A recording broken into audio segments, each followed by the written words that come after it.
Phone phone എടുക്ക്. താൻ എടുക്കണോ? തെറിയേക്കാനല്ല, ഞാൻ എടുക്കൂല. എടുക്കണോ ഫോൺ? എന്ത് സാറ് ഞാൻ പറഞ്ഞ എന്നെ തെറിയേക്കാൻ? ഓക്കെ, ഞാൻ എടുക്കാം. ഹലോ പറ. Good one. എന്നെ തിരക്കിയാൽ ഞാൻ ലീവിലാണെന്ന് പറഞ്ഞു. ഏത് തെരുവ് ഉത്തരവാസിയാണ്? ഹലോ ഹലോ ഹലോ ഹലോ ആരത്? എന്റെ പേര് ശ്യാമേന്നാണ്. എനിക്ക് സാറിനോടൊന്ന് സംസാരിക്കണമായിരുന്നു. അയ്യോ, സാറ് ലീവാണല്ലോ. ആണോ? അല്ല, അച്ഛൻ മരിച്ചു. ഏ? അച്ഛൻ മരിച്ചു സാറിന്റെ. അല്ല, ഞാനേ കഴിഞ്ഞ മാസം വിളിച്ചപ്പോഴും സാറിന്റെ അച്ഛൻ മരിച്ചെന്നാണല്ലോ പറഞ്ഞത്. സാറിന് രണ്ടച്ഛനുണ്ട്. അല്ല, അങ്ങനെ ഒരു ഭാഗ്യം സാറിനുണ്ടായി.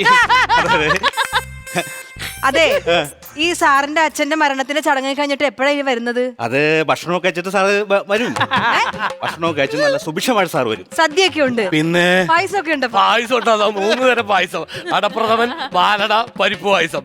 ഈ പാലടയിലുണ്ടല്ലോ 2 ഞാലിപ്പൂവൻ പഴം അങ്ങോട്ട് ഇട്ടിട്ട് കുറച്ച് പപ്പടം ഇട്ടിട്ട് അങ്ങോട്ട് ഞെരടി ഞെരടി ഞെരടി ഞെരടി ഈ കൈ ഇങ്ങനെ കൊള്ളാം അല്ലേ? സാറ് പായസം കുടിക്കാനായിട്ട് പുറത്തേക്ക് ഇട്ട് നാക്കില്ലേ, അത് തിരിച്ചകത്തേക്ക് തന്നെ ഇട്ടോ. പാമ്പ് മാളത്തിൽ കയറുമല്ലുണ്ട്.